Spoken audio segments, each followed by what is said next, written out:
Hello and welcome to the morning sports briefing here on Thursday, the 24th of June. Hi, I'm Paul and I'll be your host this morning. In the news today, we're going to run through the World Test Championship and it came to a conclusion around about an hour and a half ago now as in India took on the Black Caps.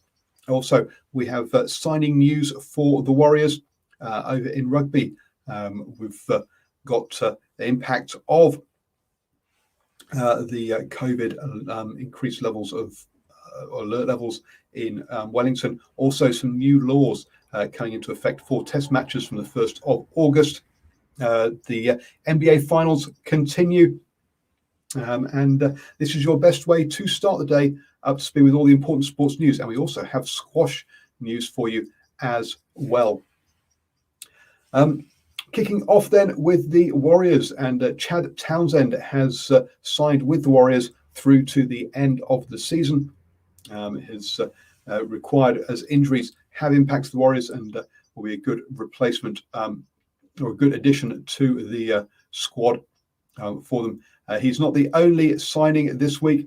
Also, Delin Watane Zelinzenak also has signed as well, and sorry for the mispronunciation of that name.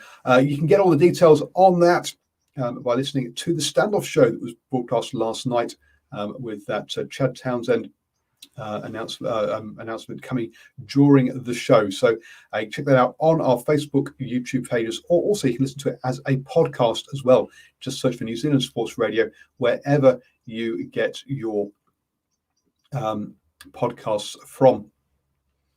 Moving on then to the rugby news, and due to COVID restrictions, the game between Samoa and the Maori All Blacks this weekend will be played without any crowds down in Wellington.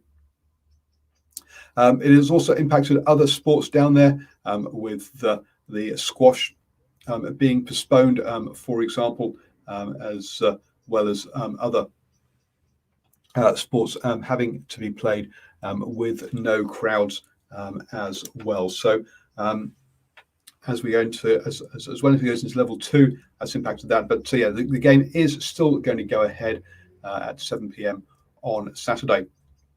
World Rugby has brought in some new laws for test matches from the 1st of August, and those include the 50-22 kick, which means if you kick it from your own half and it bounces and goes out in the opposition 22, and then you get the line out, not them. And also if you do it from your own 22 into the opposition's half. And also goal line dropouts in set of scrums as well, or 22s are also going to be coming into tests. It's a 12-month trial, so it'll run through till the end of July next year. Moving on to the squash then, and Joel King has started the World Tour Finals with a win. She beat Amanda Shobi 11-5, 11-8 to go through the world number.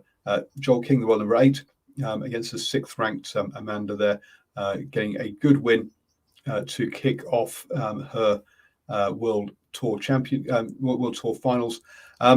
Paul Cole also kicks off with a win as well. 12-10, 7-11, 11-4 as he beat the 3rd ranked Tarek Momen of Egypt. So a good start for both Kiwis in that tournament.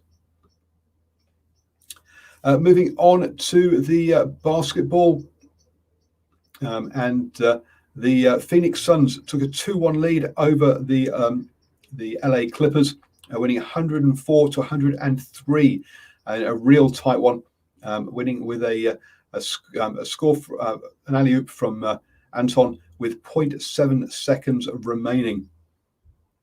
It went right down to the wire as the LA Clippers came back in that final quarter, but not quite enough to see them home. So I say 2-0 victory, 2-0 lead now in that series for the Phoenix Suns.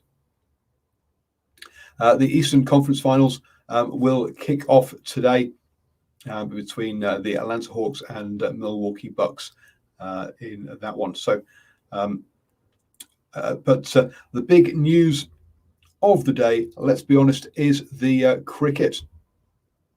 But before we get on to that, there's also a T20 going on.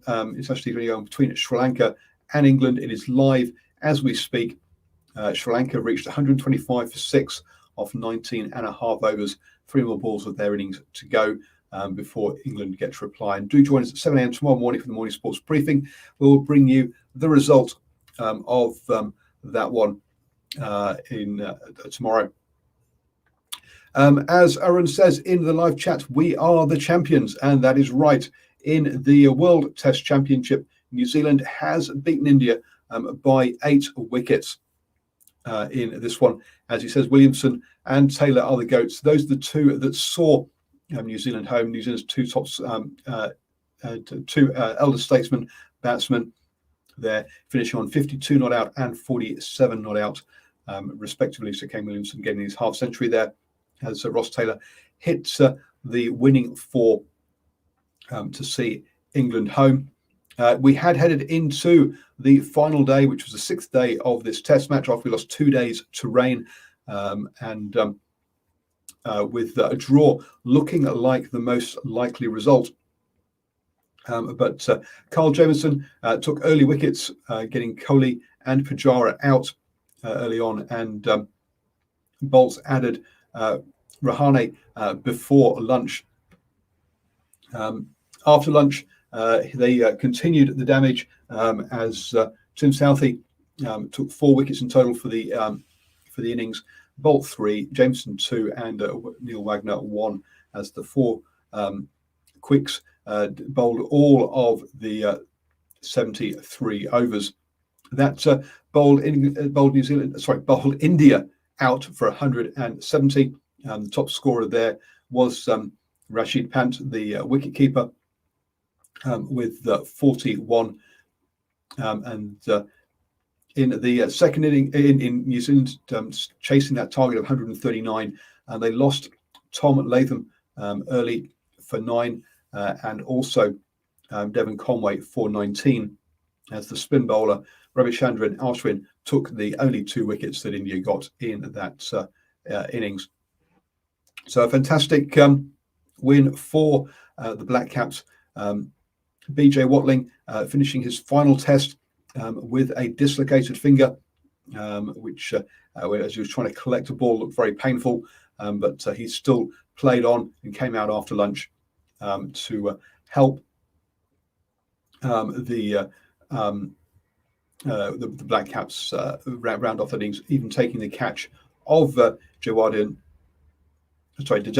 off Wagner as well. So played through pain, but I'm sure he'll be very happy with the result. So New Zealand are the world champions in Test cricket, with Carl Jamieson being a player of the match with his 5 wickets in the first innings and 2 wickets in the second innings, including the key wickets of getting Kohli out, but in both innings. So a great, a nice, good achievement for the young bowler, who really is really has taken to test cricket like a duck to water, and is one of the most dangerous bowlers around.